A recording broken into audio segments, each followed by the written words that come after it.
Imagine for a moment that you're sitting quietly in your room.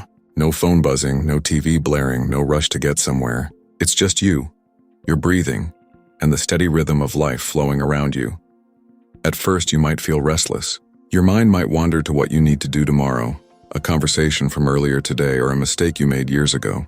But what if I told you that in this very moment, without changing anything on the outside, you could experience a sense of deep peace and clarity, unlike anything you've ever known?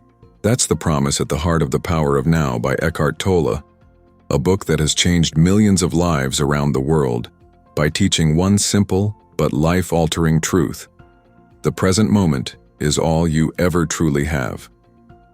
Eckhart Tolle wasn't always a spiritual teacher. In fact, for much of his life, he lived in constant anxiety and depression. He was stuck in a loop of negative thinking, feeling disconnected from life, trapped in the weight of his past, and paralyzed by fears of the future. Then, one night, something extraordinary happened. In the depths of despair, he had an awakening, a realization that the voice in his head wasn't really him. He wasn't his thoughts. He was the awareness behind them. That single insight broke the chains of his mental suffering and set him on a path of deep inner peace. At the core of Tolle's teaching is the idea that we spend most of our lives in a state of unconsciousness, living in our minds instead of living in reality.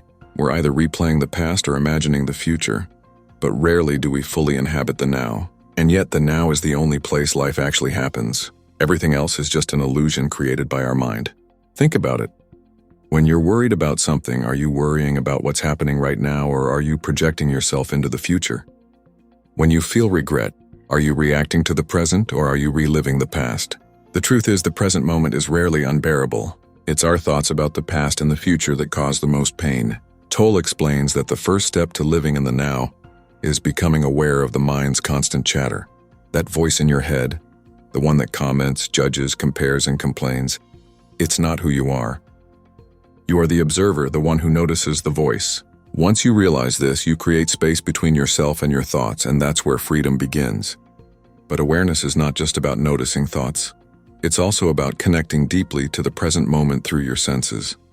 When you're washing dishes, feel the warm water on your hands, listen to the sound of the plates clinking. When you're walking, notice the feeling of the ground beneath your feet, the air against your skin. These simple acts pull you out of the mind's grip and into the reality of now. One of the most powerful lessons in The Power of Now is the difference between clock time and psychological time. Clock time is necessary.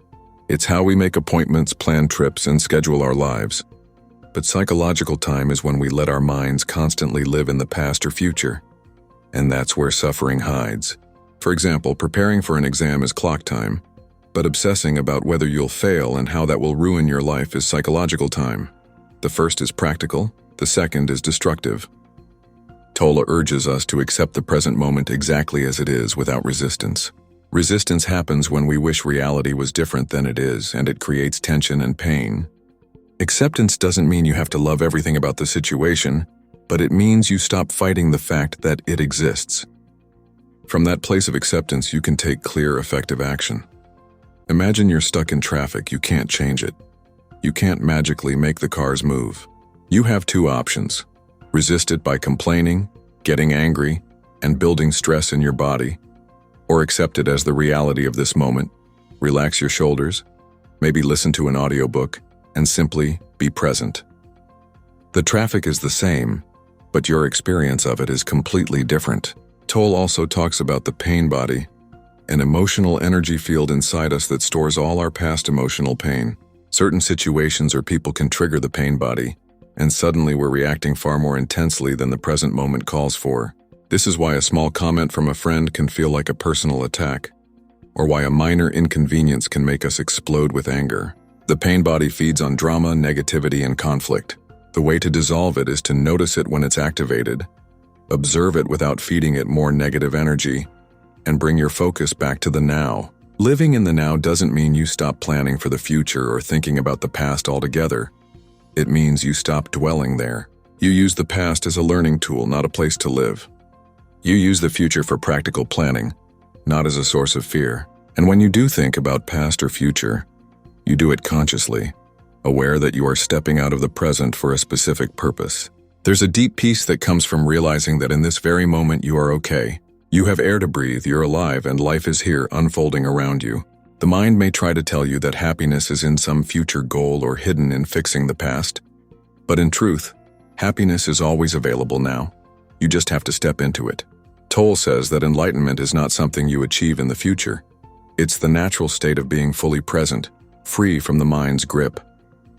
The more you practice, the more you find that life's challenges don't disappear, but your relationship to them transforms. Stress, anxiety, and fear lose their power because you stop feeding them with your attention. You see them arise, acknowledge them, and let them pass like clouds moving across the sky. In the end, the power of now is not just a book, it's an invitation. An invitation to wake up from the dream of constant thinking and to enter the richness of the present moment. It's about living fully here and now because now is all there ever truly is. Going deeper into the present moment. The more you practice being in the now, the more you'll notice something fascinating. The present moment is never boring. Boredom only exists when the mind resists what is happening and starts looking for an escape. But when you truly pay attention to the now, even the simplest things become rich with life. The feeling of sunlight warming your face, the sound of leaves rustling in the wind, the smell of fresh coffee in the morning. These small details have always been there, but we miss them because we're too busy thinking. Most people are not living life, they are thinking about life. And that's why they feel like something is missing. But the missing piece is not out there, it's right here in front of you. One of Tolle's most powerful teachings is that all problems are illusions of the mind. That might sound strange at first, but think about it. A problem can only exist when you mentally project yourself into the future and imagine a situation that's not happening now, or when you replay a situation from the past. In the actual present moment, there is just the situation, and you can either accept it or take action to change it. Worrying and overthinking only drain your energy without solving anything. This doesn't mean you ignore responsibilities. If your rent is due, you take action to pay it. But stressing for weeks about whether you'll have enough money, imagining worst-case scenarios that haven't happened yet, that's the mind creating unnecessary suffering. The mind loves to cling to problems because problems give it a sense of identity. It tells itself, I am someone with this problem, and then it can keep replaying it, talking about it, and feeling like it has something to solve. But when you drop the mental story and deal only with what's actually happening right now, many so-called problems simply dissolve. Tolle uses a beautiful phrase. Realize deeply that the present moment is all you ever have. Make the now the primary focus of your life. This is not a call to recklessness, it's a call to aliveness. When you live in the now, you make better decisions because you are not clouded by fear of the future or regret from the past. You act from clarity. Let's take relationships as an example. Many arguments between couples are not really about the present. They are about stored pain, past disappointments, and fears about what the future will bring. Someone forgets to do the dishes. And suddenly it's not just about dishes. It's about every time they didn't listen to you. Every time they made you feel unimportant. Every fear that they might never change. All of that gets dumped into the now, poisoning it. But if you can separate the present moment from the baggage of past and future, the conversation becomes simple and clear. You address what's happening right now without dragging in the entire history of the relationship. Another key lesson from the power of now is the art of surrender. Surrender does not mean giving up. It means letting go of inner resistance to what is. Resistance is the mind saying, this shouldn't be happening. Surrender is the quiet recognition that it is happening, and fighting it only makes you suffer more. Imagine you're caught in the rain without an umbrella. You can curse the weather, complain about your bad luck, and tense your body against every drop. Or you can accept that you're getting wet, feel the cool water on your skin, and maybe even laugh at the absurdity of the situation. The rain will fall either way. The only thing you control is your relationship to it. This is why surrender is powerful. It immediately releases the inner tension created by resisting reality. Once you accept what is, you can act more effectively. You might step under a nearby awning or call a ride, but you'll do it without the added weight of frustration. Tolle emphasizes that the now is also the key to ending emotional pain. When something painful happens, the mind often amplifies it by weaving it into a larger narrative. Let's say you lose your job. The event itself is real, but then the mind starts building stories. I'm a failure. Nothing ever works out for me. This is going to ruin my life. Those thoughts are not fact, and they are mental projections, and they intensify your suffering. If you strip away the mental story and deal only with the reality, I lost my job. You'll feel discomfort, yes, but not the crushing despair the mind creates. From that place of presence, you can start looking for a new opportunity without the extra baggage. One of the most transformative practices Tolle offers is what he calls inner body awareness. This means bringing your attention into your body, feeling the aliveness within it. Close your eyes for a moment and feel your hands from the inside, not by touching them, but by sensing their energy. Do the same with your feet, your legs, your chest. This simple shift pulls you out of your head and into the present moment. You can do it anywhere, while waiting in line before a meeting, during a stressful conversation. It's a reminder that you are not just your thoughts, you are the awareness behind them. Another trap Tolle warns against is waiting for life to begin. Many people live as if the present is just a stepping stone to some better moment in the future. They think, when I get the promotion, then I'll be happy. When I lose weight, then I'll love myself. But the future never actually arrives. When it comes, it's still the present moment. If you don't know how to be fully alive now, you won't suddenly know how to do it later. Life is happening now. If you miss it, you miss it forever. Of course, living in the now takes practice. The mind is like a wild animal that's been running free for years. The moment you try to calm it, it resists. You might find yourself pulled back into overthinking again and again. That's okay. The point is not to be perfect, but to notice when you've drifted away from the now and gently bring yourself back. Every time you do, you strengthen the muscle of awareness. Over time, this awareness becomes your natural state, and the moments of peace grow longer and deeper. Freedom from the ego. One of the central ideas in The Power of Now is the concept of the ego. In everyday conversation, we think of ego as arrogance or pride, but Tolle means something much broader. The ego is the false self, the identity your mind constructs out of your thoughts, memories, roles, and opinions. It's the voice in your head that says, "This is who I am," and then clings to anything that reinforces that sense of self. The ego loves to compare itself to others. It wants to be right, it wants to be important, and it wants to be in control. But because the ego is built on thought, it's never truly stable. Any threat to its story feels like a threat to your very existence. This is why people can become so defensive over small things: a different opinion, a piece of feedback, even a stranger cutting them off in traffic.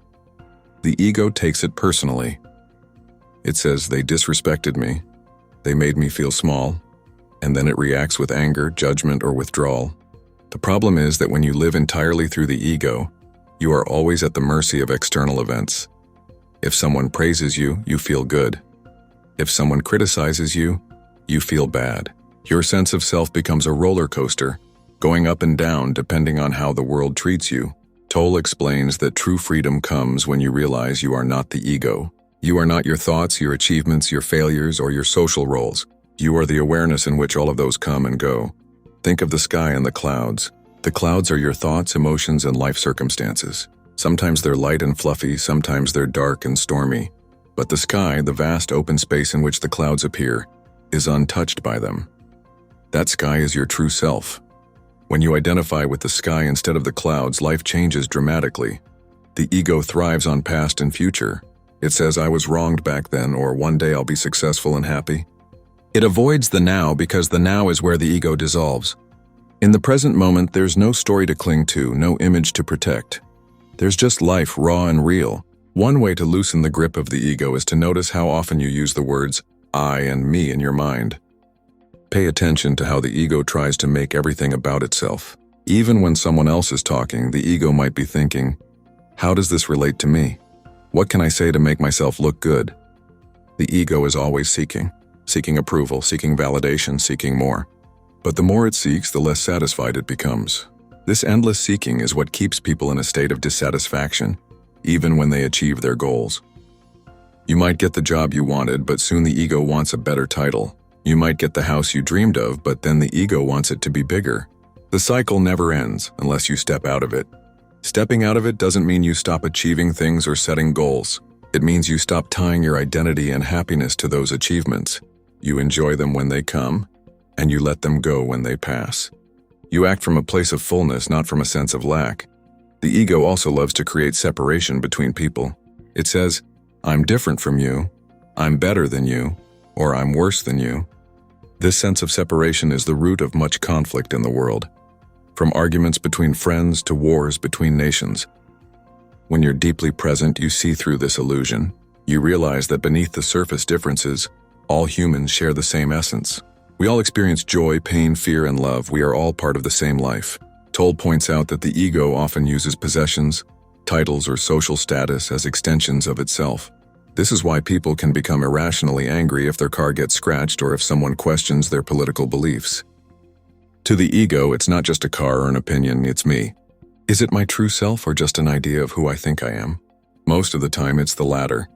When you stop defending the ego, you conserve enormous amounts of energy and open the door to deeper connections with others. The ego is not the enemy. It's just a tool that has taken over the driver's seat. You still need a functional ego to navigate the world, to remember your name, to fulfill your responsibilities. But when the ego becomes your master instead of your servant, it creates suffering. Presence puts the ego back in its proper place. The more you live in the now, the more the ego's grip loosens. You stop needing to constantly prove yourself, and life becomes lighter, freer, and more joyful, overcoming fear, anxiety, and uncertainty.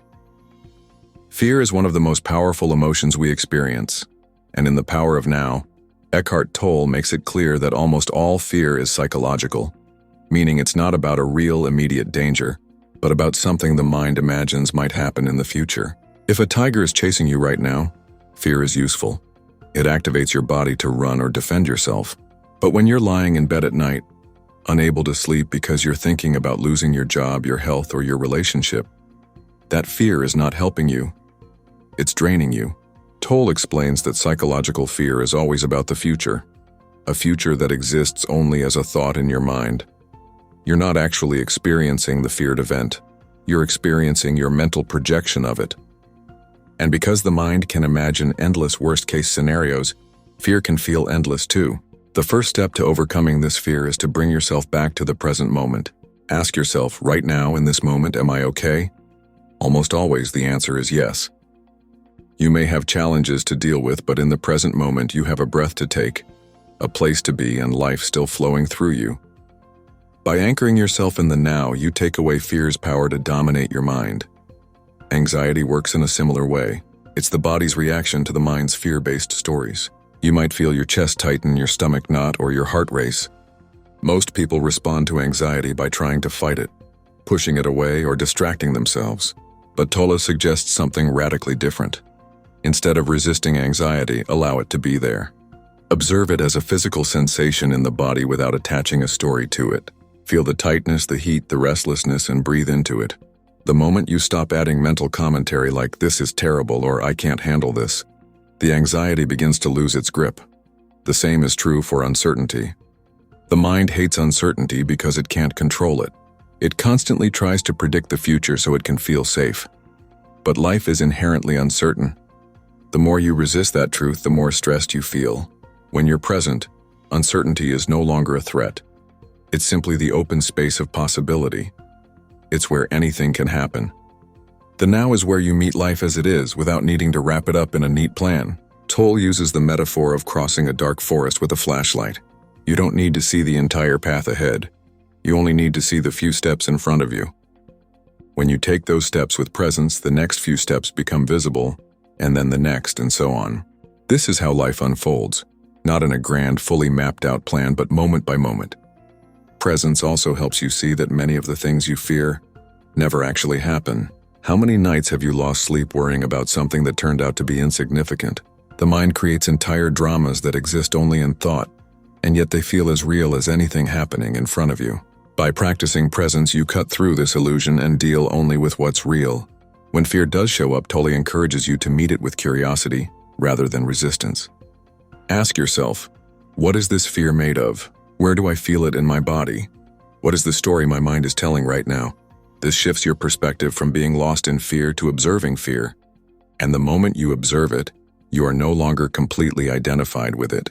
You realize that you are the awareness noticing the fear, not the fear itself. There's also a deep trust that comes with living in the now, a trust in life itself.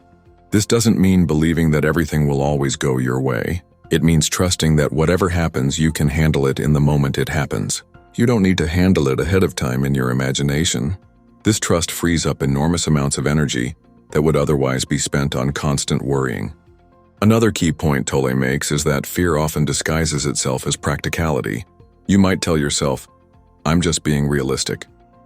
But if your thoughts are filled with worst-case scenarios and your body is tense, you're probably caught in fear, not genuine planning.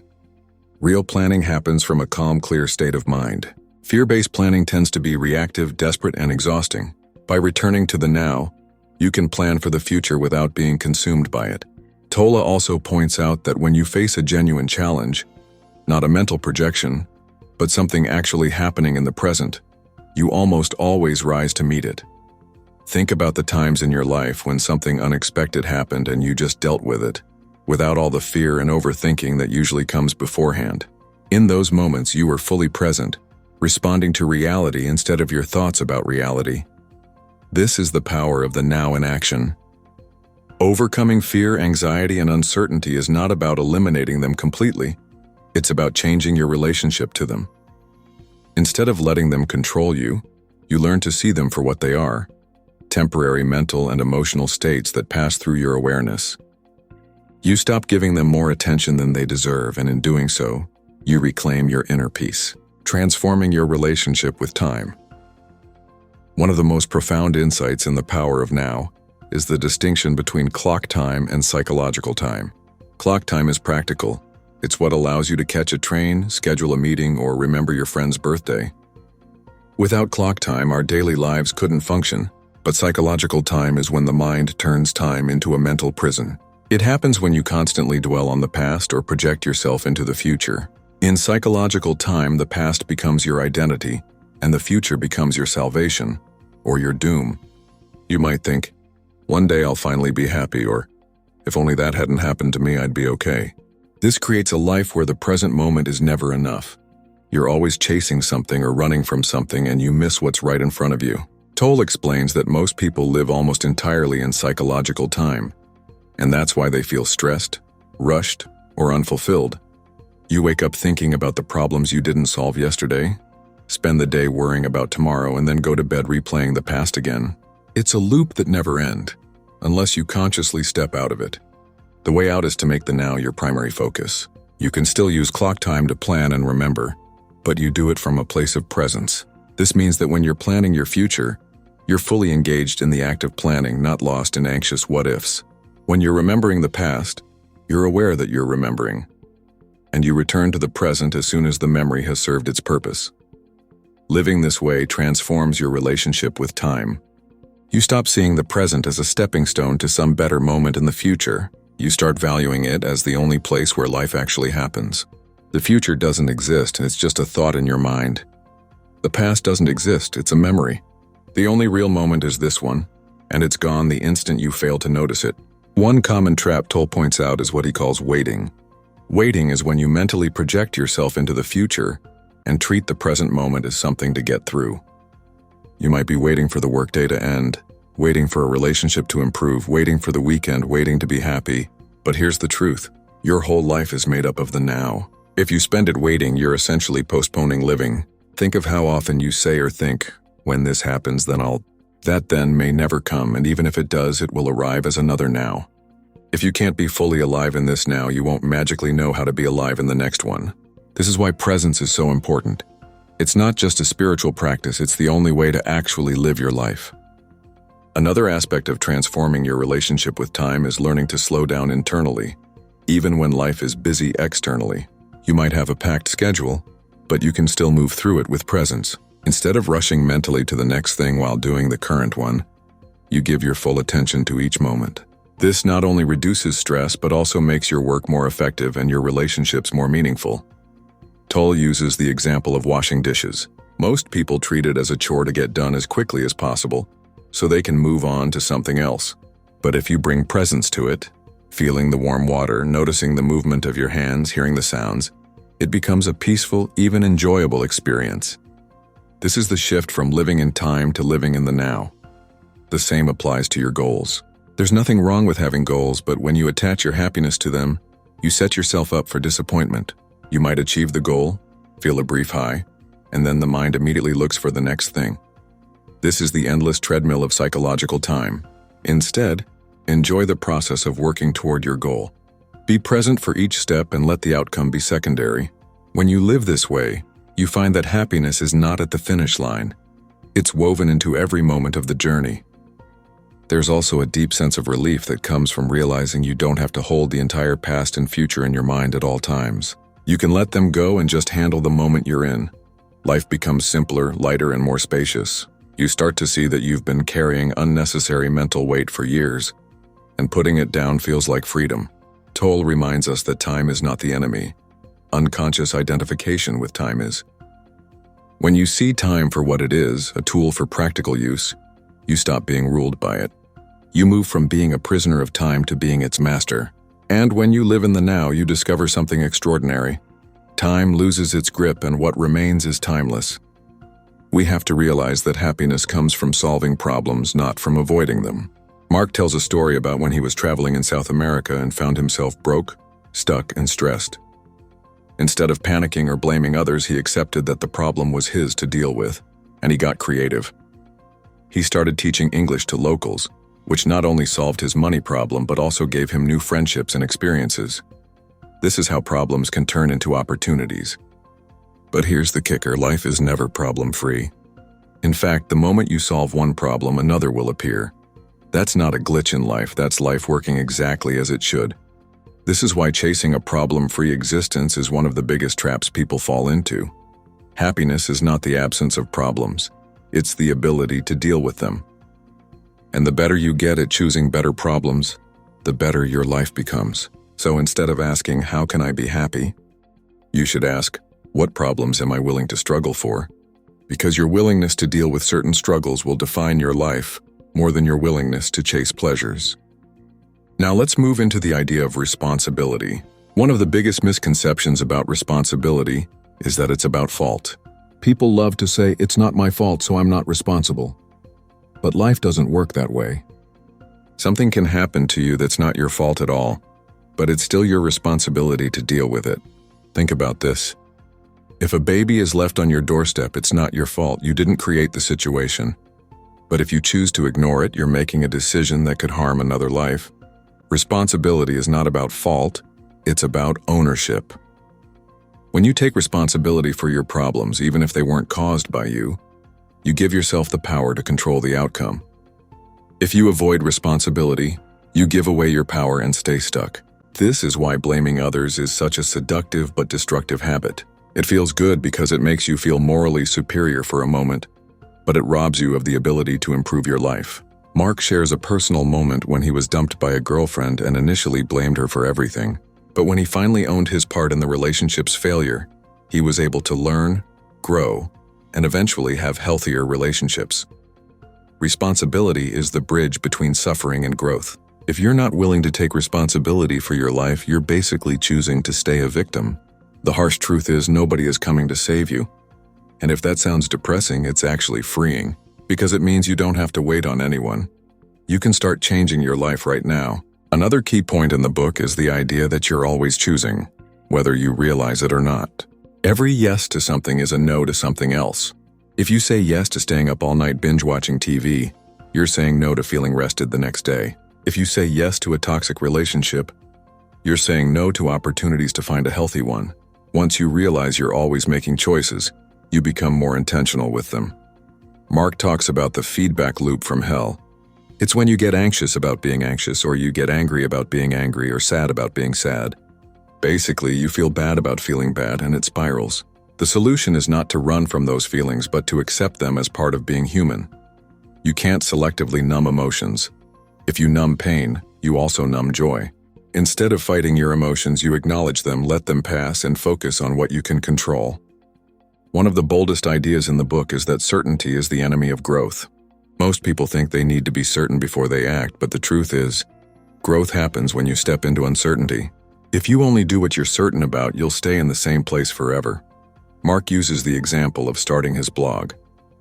He had no guarantee anyone would read it, but he started anyway. Over time, That uncertain leap became the foundation for his career. This is why embracing uncertainty is one of the best things you can do for yourself, because every time you step into it, you expand your capacity to handle life. And speaking of handling life, Mark points out that failure is not the opposite of success, it's part of success. You can't have one without the other. The people who succeed the most are often the ones who fail the most, simply because they're trying more things. Failure is feedback. It's life's way of pointing you in a better direction. If you avoid failure, you avoid growth. The book also talks about do something principle. When you feel stuck, the worst thing you can do is wait for motivation to strike. Motivation often comes after action, not before it. You don't wait to feel inspired to go to the gym. You start moving and then the motivation kicks in. Action creates momentum and momentum creates motivation. So if you're waiting to feel ready, you'll be waiting forever. Another big point is about rejection. You have to get comfortable with it because it's unavoidable. Every time you say yes to something, you're saying no to something else and vice versa. That means you'll have to reject people, opportunities, and even your own ideas. And guess what? People will reject you too. But rejection is not a reflection of your worth. It's a natural filter that shapes your life. If you try to avoid rejection entirely, you end up living a watered-down version of life. Mark encourages us to say no more often so we can say yes to the things that truly matter. He also explains that commitment gives freedom, not restriction. When you commit to one path, one career, or one relationship, you eliminate the noise of endless options and focus your energy. That focus brings more depth and meaning to your life. The illusion of endless choice often leaves people paralyzed and unfulfilled. Commitment simplifies life and amplifies fulfillment.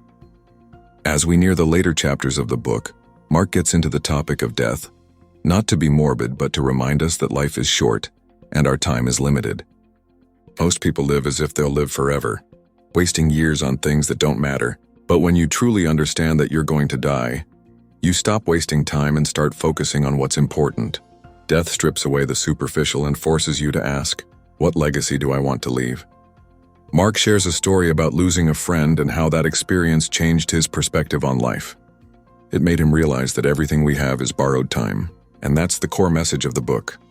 You don't have unlimited time or unlimited fucks to give, so choose carefully where you spend them. Stop chasing every little thing that screams for your attention. Focus on what truly matters to you. Take responsibility for your life and embrace the struggles that are worth it. When you do that, you start living a life that's not only less stressful but also far more meaningful. And that's the subtle art. The journey into the now is not about collecting ideas. It's not about memorizing spiritual concepts or clinging to teachings like they're trophies. It's about stepping into a reality that has been here all along, hidden behind the thick veil of thought. And when you touch it, really touch it, you realize that this moment has been patiently waiting for you your entire life. You notice how much of your past was spent running after something you already had, peace. You thought it was hidden in the next achievement, the next relationship, the next vacation, the next chapter of life. But it was never there. It was always here, in the stillness that lives beneath the noise. True enlightenment is simple, so simple that the mind resists it. It doesn't ask you to build something new, it invites you to drop what was never real. It asks you to let go of the heavy luggage you've been carrying, your regrets, your grudges, your self-image, your fears of what might happen tomorrow. The mind loves complexity because complexity gives it purpose. But the now doesn't need purpose, it just is. The instant you stop demanding that life be different, you discover that life has been quietly perfect in ways you never noticed. Your body begins to feel lighter. Tension you didn't even know you were holding starts to dissolve. A subtle joy starts to rise, not because something great happened in your life, but simply because you are alive. You are breathing. You are aware. You are here. This joy is not loud. It's not the fireworks kind. It's the gentle, steady warmth of the sun after a long night. You don't need to chase it because it doesn't leave. Even in pain, even in loss, this stillness remains. Pain might pass through you, but it no longer owns you. And then something remarkable happens. You begin to see the world differently. A tree is no longer just a tree. You see its stillness. You see how it's rooted in the now. Never rushing, never anxious, just being. The wind against your skin is no longer background noise, it's a living touch. People's words stop being just sentences to analyze. You feel the space from which they speak. You notice silence as much as you notice sound. And in that silence, you find yourself more deeply than in any thought. This is freedom, not the kind the world sells you, but the kind no one can take away. Freedom from needing to constantly prove yourself. Freedom from the exhausting battle to control the uncontrollable. Freedom from being trapped in the past or the future. And with that freedom comes compassion. You stop seeing people as enemies or obstacles. You see them as fellow travelers who are also caught up in the dream of time. You forgive more easily, not because you're supposed to, but because there's nothing left to defend. The power of now is not about escaping life, it's about entering it more fully than ever before. It's about tasting the richness of this single moment over and over again, until you realize there is no end to it. This moment is not just a doorway, it is the entire path. The more you live here, the more you understand that every answer you've been seeking was already inside you, wrapped in the silence between your thoughts. So, pause. Breathe. Feel the life within your hands, your chest, your face. Let the mind's chatter drift into the background like a distant radio you no longer need to listen to. Right now, nothing is missing. Right now, you are exactly where you're meant to be. And if you can truly see that, not just as a concept but as a living reality, then you've discovered the greatest treasure you will ever find. Because the now is not just a moment in time. The now is who you are,